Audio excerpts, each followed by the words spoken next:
ফেরাউন অত বোকা ছিল না।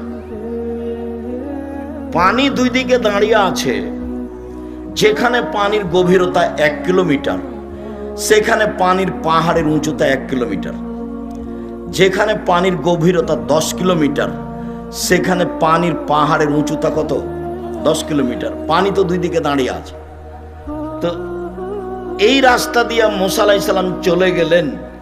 ফেরাউন চলে গেলে পানি জমা হয়ে যাবে না, যে এইটা ফেরাউনের বিশ্বাসের অভাব ছিল না, যেতেও পারে, কিন্তু সে এত ক্ষেপে আছে যে রাগের কারণে তার বুদ্ধি কমে গেছে।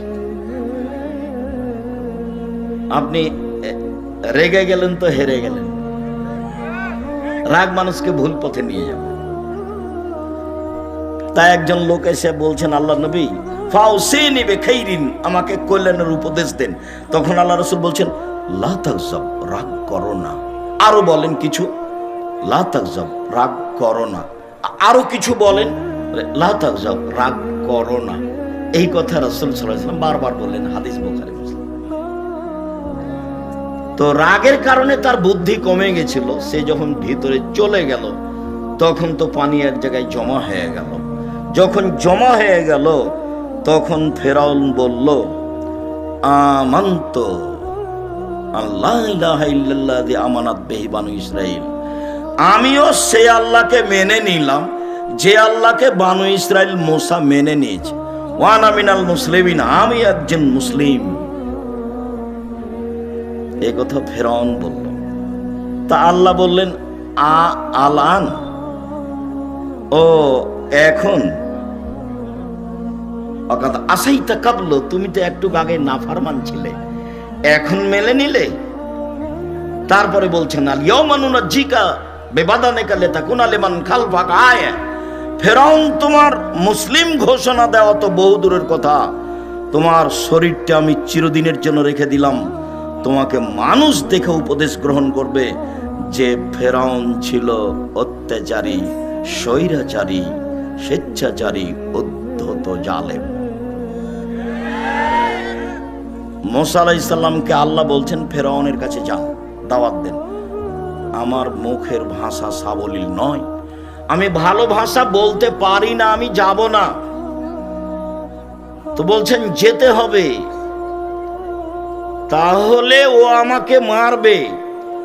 আমার পক্ষ থেকে তার ব্যাপারে তার কাছে একটা অপরাধের অভিযোগ আছে, আমি এক থাপ্পড় দিয়ে মানুষ মেরেছি, ও গেলেই আমাকে মারবে। তো বললেন, আমি তোমার সাথে আছি। মারবে কি করবে, আমি সাথে আছি। তো বললেন, তাহলে আমার ভাইকে সাথে দিতে হবে।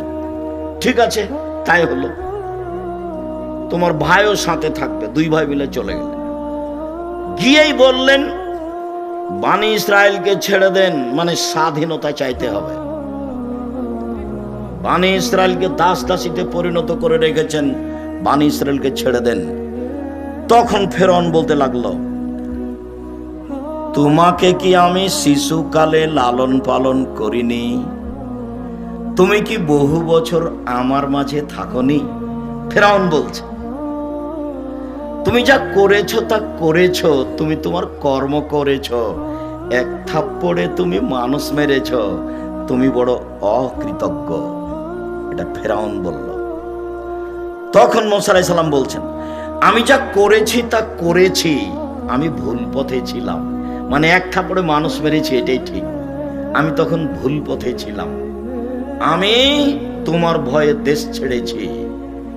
আমার প্রতিপালক আমার প্রতি দয়া করেছেন, আমাকে জ্ঞানে গুণে পূর্ণ করেছেন, তিনি আমাকে নবী করেছেন।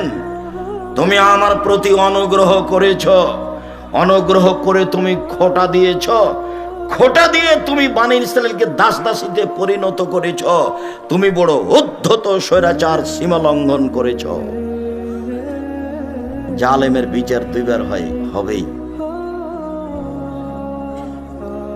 রাসূল সাল্লাল্লাহু আলাইহি সাল্লাম বললেন যে বাঁচার পথ তিনটে। এক, নিজেকে কন্ট্রোলে রাখো, বাড়ির বাইরে যায় না।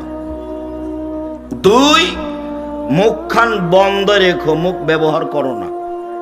3, পাপের জন্য কাঁদো, জান্নাত পেয়ে যাবে। 1, মুখ বন্ধ রেখো।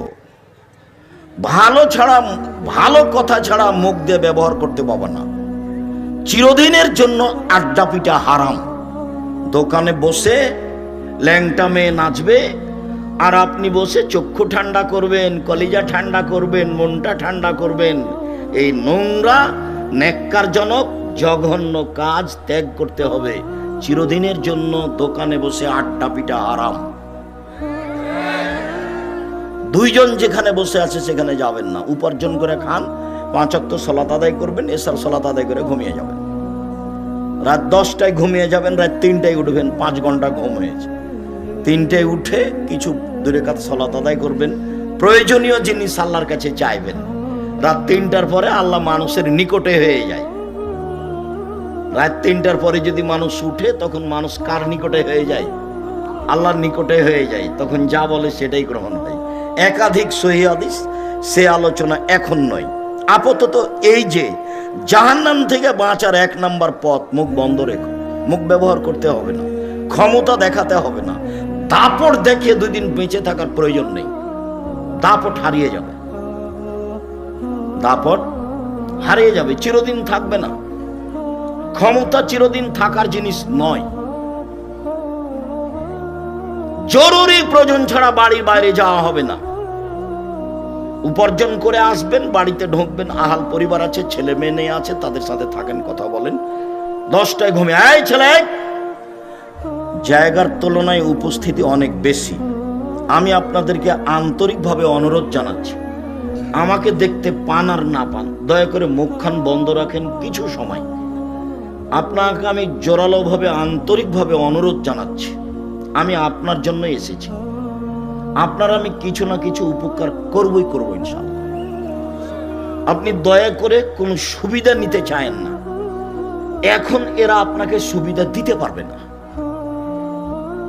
কাজে আপনি মুখখান বন্ধ রাখলে আরো 5 জন কিছু শুনবে, আপনিও কিছু শুনবেন। আর এখন যদি আপনি আপনার প্রয়োজন মিটান বা দোকান পাশে বসে কথা বলেন, তাহলে আপনার এই চরিত্রকে আমি ঘৃণা করি। আমি আব্দুর রাজ্জাক বিন ইউসুফ, চাঁপাইনবাবগঞ্জের মানুষ, মানে আমি আপনার কাছের মানুষ। আমি আপনার কাছে সবচেয়ে ভালোবাসা পাওয়ার হক রাখি। আমি আপনার কাছে সবচেয়ে বেশি দিন প্রচার করার অধিকার রাখি, এবং আপনি দিন ধর্মের ব্যাপারে আমার সাথেই পরামর্শ করবেন, এটা আমার আন্তরিক দাবি। আমি তাতে বলেছি, জাতির যদি রাস্তাঘাট করে দিতে না পারি, জাতির যদি স্কুল কলেজ করে দিতে না পারি, জাতিকে চূড়ান্ত সঠিক ধর্ম দিতে পারবো ইনশাআল্লাহ। ধর্মের ব্যাপারে জাতিকে ফাঁকি দিয়ে পরকাল হারাতে রাজি নই। আমি অন্য কাজ করি না। দিন রাত যেটা কাজ করি, 1 নাম্বার কাজ হলো শিক্ষকতা করা। একবারে ক্লাসের যেটা শেষ কিতাব বুখারী সেটা পড়াই। 2 নাম্বার কাজ হলো ফতোয়া লেখা। আমি শরীয়ত মোটামুটি বুঝি মানুষ হিসেবে, তবে মানুষ ভুলের ঊর্ধ্বে নয়। আমি আলহামদুলিল্লাহ ফতোয়া লিখি প্রায় 26 বছর থেকে। আর দিন ধর্ম প্রচার করি, তখন অপ্রয়োজনীয় কোনো কথা বলি না, কোনোদিন কেসা কাহিনী বলি না।